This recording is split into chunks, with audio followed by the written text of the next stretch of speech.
క్రీస్తునాథునియందు ప్రియ దేవుని బిడ్డలారా, ఈనాడు సువార్త పట్టణంలో క్రీస్తు ప్రభువు తన శిష్యులకు ధనవంతులు పరలోక రాజ్యంలోకి ప్రవేశించడం ఎంత కష్టమో చెప్పడం వింటున్నాము.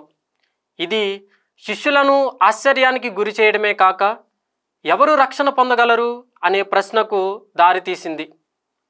అప్పుడు క్రీస్తు ప్రభు మానవునికి ఇది అసాధ్యము, కానీ దేవునికి అన్నీ సాధ్యమే అని జవాబు ఇవ్వడం వింటున్నాము. అదేవిధముగా పునీత పేతురు గారు, ప్రభువా, మేము అనుసరించడానికి మేము ప్రతీదీ విడిచిపెట్టాము కదా అని క్రీస్తు ప్రభునకు గుర్తు చేయగా, ఆయన వారికి సింహాసనాలు మరియు నిత్య జీవాన్ని వాగ్దానం చేశారు. ప్రియ సహోదరులారా, మన జీవితాల్లో కూడా సంపద, ఆస్తులు మరియు హోదా విజయానికి సంకేతాలుగా కనిపిస్తాయి. కానీ క్రీస్తు ప్రభువు ఇవి మాత్రమే ముఖ్యము కాదని, దేవునికి లొంగి జీవించడం శ్రేష్టమని మనందరికీ తెలియచేస్తున్నారు. ఎందుకంటే ఎన్ని ఆస్తులు ఉన్నా, ఎంత మంచి హోదాలో ఉన్నా ఇవేవి మనలను పరలోక రాజ్యం చేర్చలేవు. కానీ మనం ఎప్పుడైతే దేవునికి విధేయించి జీవిస్తామో అప్పుడే పరలోక భాగ్యాన్ని పొందగలం.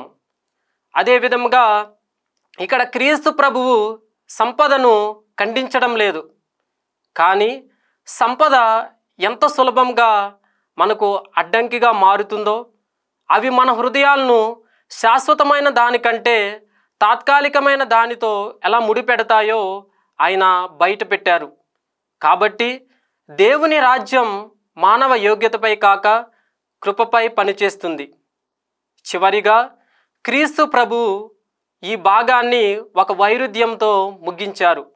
అదేమిటంటే, మొదటివారు కడపటి వారగుదురని, కడపటి వారు మొదటి వారగుదురని. ఇది శాశ్వతమైన మనస్తత్వంతో జీవించడానికి ఒక పిలుపు. ఇక్కడ స్థితి ప్రపంచ ప్రమాణాల ద్వారా నిర్వచించబడదు, కానీ వినయం, విశ్వాసం మరియు విధేయత ద్వారా నిర్వచించబడుతుంది. కాబట్టి మనందరం కూడా ఆత్మ పరిశీలన చేసుకుందాం.